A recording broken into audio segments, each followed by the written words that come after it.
orúkọ mi ni Olúwaṣẹ̀san ọmọ Agẹmọ. Kí ló ṣẹlẹ̀ mí báyìí lẹ́nìí? Ní orí platform láti gbọ́ pé wọ́n ní ká wá ṣe COVID-19 test fáwọn ọmọ wa àti malaria fáwọn ọmọ wa tó fẹ́ ṣe WAEC GC. So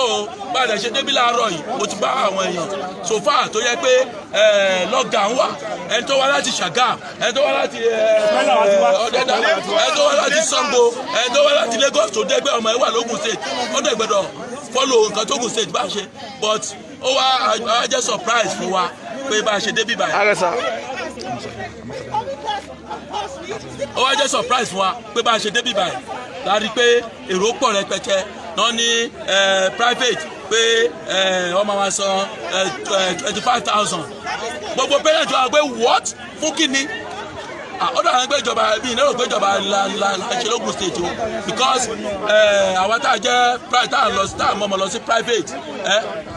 orí tí public gbé sórí òun náà ni àwọn ọmọ tìlẹ̀ náà gbé sórí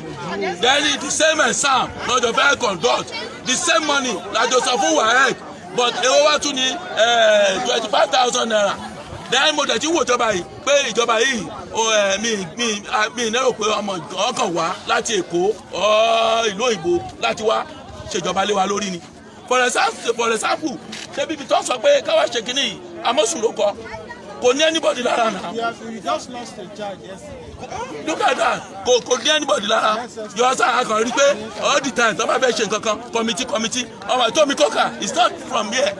it's from abroad tí o mọ nǹkan tó ń ṣẹlẹ̀ ní bíbá then two gbogbo COVID-19 mi ìnérò kọ́ rí simple person ní ìtòkú or whatever àwọn náà ní problem yìí bá wọ́n àtọ́lẹ̀ fẹ́ máa fi problem yìí make owó lára wa kú ọmọ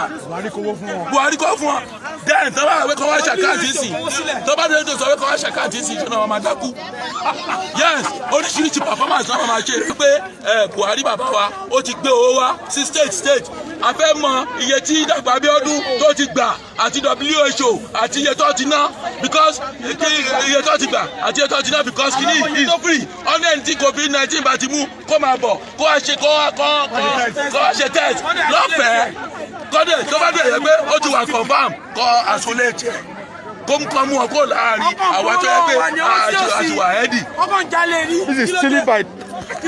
ẹ wo sleep by three kìí o kọ́ rántí pé ọbímọ o bàbá Dàpọ̀ àti ìyá Dàpọ̀ náà dẹ̀ ṣì wà o kó mọ̀ pé ẹ tó bá lóbi.